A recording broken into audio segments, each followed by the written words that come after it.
Why you always see red flags in relationships. You are not broken.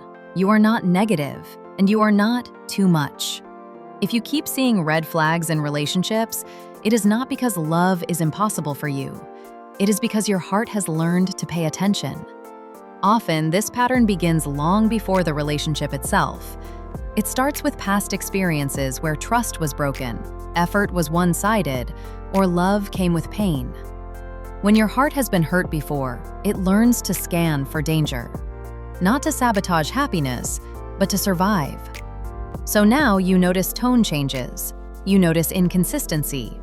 You notice silence, mixed signals, emotional distance. Where others might ignore these signs, you see them clearly. Sometimes you see red flags because your intuition is strong. Your inner voice recognizes patterns early. The same excuses, the same emotional unavailability, the same cycle of hope and disappointment. This is wisdom, not weakness. But sometimes seeing red flags everywhere comes from unhealed wounds. When fear leads, the mind starts protecting you too aggressively. You begin to assume abandonment before it happens. You read danger where there is uncertainty. You prepare for loss, even in moments of peace. Not because your partner is always wrong, but because your heart is tired of being caught off guard. Another reason is self-abandonment. When you ignore your own needs, you become hyper-aware of others' behavior. When you don't trust yourself to leave if something is wrong, every small issue feels threatening. Red flags feel louder when boundaries are unclear. And here is a truth many avoid. Sometimes you keep seeing red flags because you are outgrowing certain types of people. What once felt exciting now feels unstable.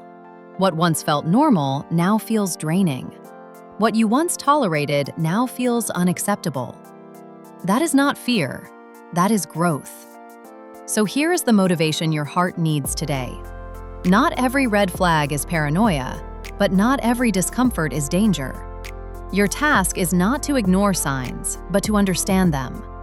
Your power is not in suspicion, but in self-trust. Ask yourself, does this situation trigger old wounds or present new facts? Am I afraid to communicate or afraid of the answer? Do I trust myself to walk away if needed? When you trust yourself, red flags lose their power. You no longer panic, you observe.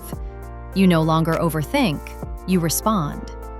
You no longer stay stuck, you choose. Healthy love does not require blindness. It requires awareness and courage. So don't shame yourself for seeing red flags. Just make sure you're also seeing green ones: consistency, accountability, effort, and emotional safety.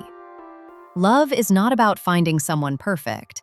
It's about finding someone safe enough for your heart to rest. And the day you stop doubting your instincts and start trusting your ability to choose, you will stop feeling afraid of red flags altogether.